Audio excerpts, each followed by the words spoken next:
Good morning students. आज हम लोग पढ़ेंगे government company and features of government company, merit and demerits of government company. Government company means a government company is established under the Indian companies act 1956। किस act के अंतर्गत बनी हो? Companies act 1956 and is registered and govern by the provisions of the Indian companies act. और किसके rules regulation follow करेगी? Companies act के ही। It established for the purpose of running an industrial or commercial undertaking.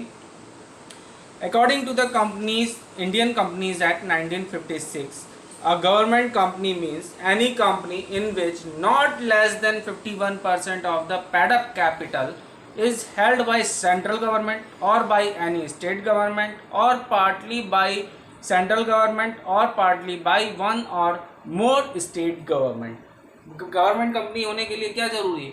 जो 51% paid up capital है वो या तो government के पास हो, government state government central government के पास हो, या स्टेट गवर्नमेंट के पास हो, या partly government partly central government के पास हो, यानी कि एक या एक से ज़्यादा सेंट्रल गवर्नमेंट हो, या एक स्टेट या दो स्टेट से ज़्यादा गवर्नमेंट के पास हमारी पैडअप कैपिटल हो। कितने परसेंट होनी चाहिए? 51%। ओके, उसके बाद आता है features of government company. Incorporation के बारे में बता दिया कि कंपनीज एक्ट 1956 में फॉर्म्ड हो, रजिस्टर्ड हो और उसी के रूल्स रेगुलेशन को फॉलो करती हो। सेपरेट लीगल एंटिटी, जो कंपनी की एक सेपरेट लीगल एंटिटी होती है, वही कॉन्सेप्ट यहाँ पे भी आता है। सेपरेट लीगल एंटिटी के लिए कंपनी के लिए क्या बताया था? It's a artificial person which have perpetual lifes and have a common seal. ठीक, वही सारे रूल्स रेगुलेशन यहाँ पे आ जाते हैं। नेक्स्ट आता है management. It is managed by the board of directors maintained by the government. Board of directors एक मैनेज होगी, लेकिन उन बोर्ड ऑफ डायरेक्टर्स को अपॉइंट कौन करेगा? गवर्नमेंट। उसके बाद है govern by provisions of MA and AA. MA क्या है? Memorandum of association. AA articles of association. Memorandum में 6 क्लॉज दिए होते हैं जिसमें कंपनी की पूरी फॉर्मेशन की डिटेल होती है। आर्टिकल ऑफ एसोसिएशन में बताया जाता है कि कंपनी क्या क्या काम कर सकती है। ठीक, उसके बाद दिया हुआ है accounting and audit procedure. It is free from बस्ट्री accounting and audit controls apply to departmental undertaking. However, an annual report is to be presented in the parliament or the state legislature by the auditor appointed by the central government. Auditor कौन appoint करेगा? Central government. जो report financial तैयार होगी उसको कहाँ पेश किया जाएगा? पार्लियामेंट में। नेक्स्ट आता है फाइनेंस।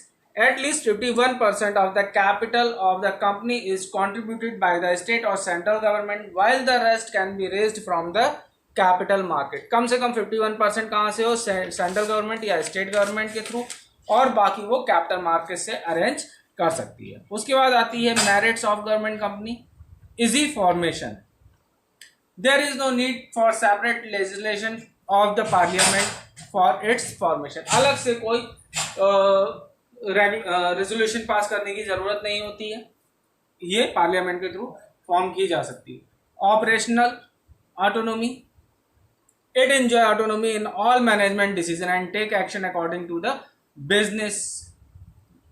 अपने अकॉर्डिंग ये अपने बिजनेस को मैनेज कर सकते हैं, किसी का इंटरफेरेंस नहीं रहता है। नेक्स्ट आता है independent status. It has a separate legal entity apart from the government, so it carries on business activities like any other private company. Okay, उसके बाद आता है कि प्राइवेट कंपनी की तरह ये वर्क कर सकती। Prevent unhealthy business practice. These companies provide good quality products at reasonable price. ये अच्छे प्रोडक्ट को रीजनेबल प्राइस पे मार्केट में लाते हैं। उसके बाद बात करते हैं हम लोग limitation of government companies. Limitation क्या? Freedom only in name. कि फ्रीडम केवल ओनली इन नेम है, कि फ्रीडम कही तो गई है कि ये फ्री है, लेकिन ऐसा होता नहीं है। As government is the majority shareholder, it exercise control over affairs of the company and provisions of the Companies Act does not have much relevance. कहा तो जाता है कि ये फ्री है, लेकिन ऐसा होता नहीं है, क्योंकि 51% शेयर होल्डिंग इसकी गवर्नमेंट की, तो कहीं ना कहीं इंटरफेरेंस या कहीं ना कहीं उनके कंट्रोल में इनको काम करना पड़ता है। नेक्स्ट आता है हमारा lack of accountability. As it is financed by the government it should be accountable to the government. जब फाइनेंस गवर्नमेंट कर रही है तो अकाउंटेबिलिटी किसकी बनेगी? गवर्नमेंट की। नेक्स्ट आता है defeat of main purpose. Being a major shareholder, the government controls the whole management and administration of the company. It defeats the main purpose of registering it under the Companies Act 1956. Okay, इस तरह आपका complete हो जाता है government companies. अब हम लोग next पढ़ेंगे topic changing role of public sector. इसको हम लोग नेक्स्ट वीडियो में देखेंगे। तब तक इतना आप लोग कंप्लीट कीजिए। Okay, thanks.